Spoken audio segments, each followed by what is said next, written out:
I've been posting non-stop content of my 96 mid-range in the competitive level, the ranked level, and the random rec level, and I'm getting buckets using my mid-range. I thought I'd talk about it a little bit today, talk about the spots that I get to and how I get to those spots at the end of the video. But for right now, I'm getting to the free throw line area, really where that half circle is at, where I just shot from there, and then left elbow extended, right elbow extended, or both elbows work just fine as well. But I'm really trying to get to these three spots mostly. I can shoot these in the short corner, obviously, but with the way that 2K is this year, locks are really, really good this year, and the ability to get away from them and just be able to shoot whenever is really hard to guard. No one's really expecting you to go to a mid-range. I mean, most guards are 3-hunting and driving to dunk the ball. Not a lot of them are looking to do a pull-up midi, and this works all the time. For instance, the offense that we run in Pro-Am, if I'm running with 5, anytime that there's a screen, I'm going to use that screen, maybe even refuse the screen because the defender thinks I'm going to use it, and just getting to those couple spots that I mentioned earlier. It's really automatic, especially with a 96 MIDDY. Using my badge +1 for shifty shooter is broken. So a couple things that I look at when I get into these spots: who else is in the area? Because I know that the lock or the guy that's guarding me is fighting over a screen. I know that. So is the center helping me? The center has no perimeter defense. So I know that if the center's going to help me, I'm going to be able to shoot right over him because he can't contest the shot very well. And if he does contest the shot, he has to be there. Like, he can't just close out late and afford a late closeout. Like, he has to get there in time to close out. I also know that if the center is the one that's left, he doesn't want to contest me. He wants to defend the paint. That's what all centers do in NBA 2K. Like, they all defend the paint. The other thing, if I'm trying to get to the elbow extended areas or the short corners, I'm looking at the corner guy. I have a guy on my team sitting corner, getting ready to shoot the ball if he wants to. And I know that if I get to the elbow part, if he helps up on me, I'm going to kick it out for 3. So now it's up to the defender that's helping. Does he want to help and give up a 3, or does he just want to leave the MIDDY alone so that they don't give up a 3? Either way, it's going to be a bucket. Good shot. Good shot. That's look, listen, his MIDDY fade, Bobby's MIDDY fade is automatic. All right, but before I talk about and go in depth of my MIDDY and just the spots that I get to, I said in a couple of the comment sections of my videos that I'm going to show my animations in the video. So this is what I've been rocking with right now. The main ones is Jalen Green dribble style and the Michael Jordan pull-up. DeMar DeRozan's spin jumper's cool, and the Devin Booker hop jumper isn't too bad either. But the big ones really are just dribble pull-up Michael Jordan, dribble style Jalen Green, so you got that now. And then I don't know which jump shot is this. Nope, not that one. Don't do that one. But the jump shot is not that bad. Obviously, when you're doing a dribble pull-up, you're not really getting the jump shot animation that you make. You're getting Michael Jordan pull-up. But this is what I've been using in all the videos that you've seen so far, beating top-ranked teams in Pro-Am, the 35th one that I showed in the beginning of the video, random Pro-Am games, random rec. Like, this is the jump shot that I'm using in all of that. So you guys wanted to see that, and I wanted to show that. If you want to see the build video, it's the thumbnail with Devin Booker. I'll show it right here. That's the build video. I explained every reason why I do the things that I do in that video. So go over there and check out the build. I don't want to talk about the build too much in this video.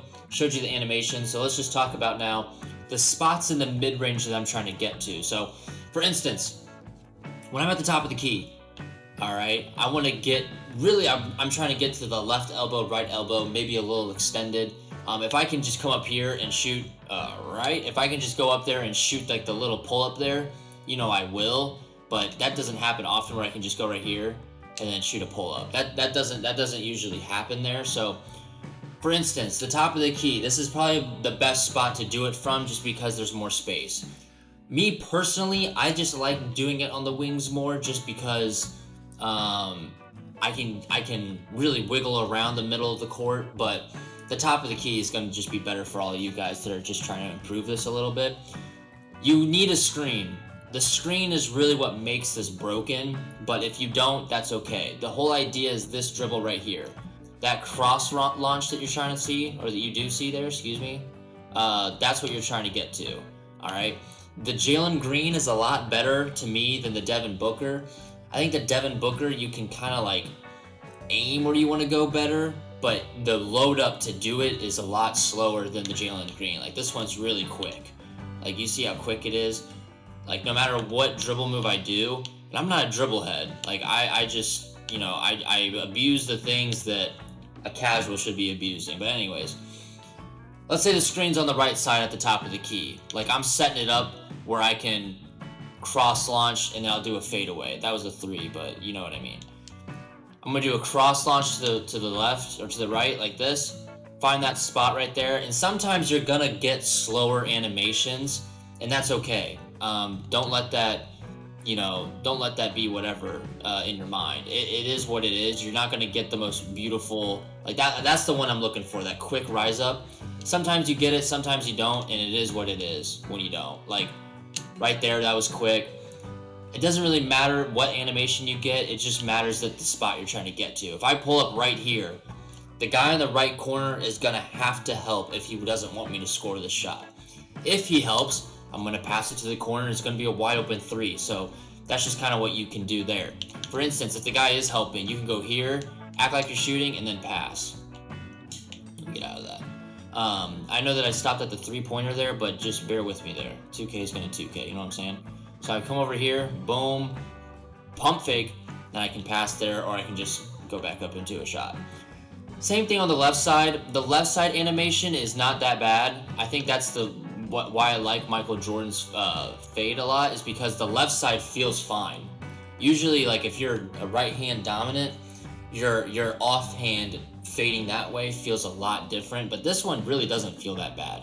I actually just missed a game winner going to this side, but.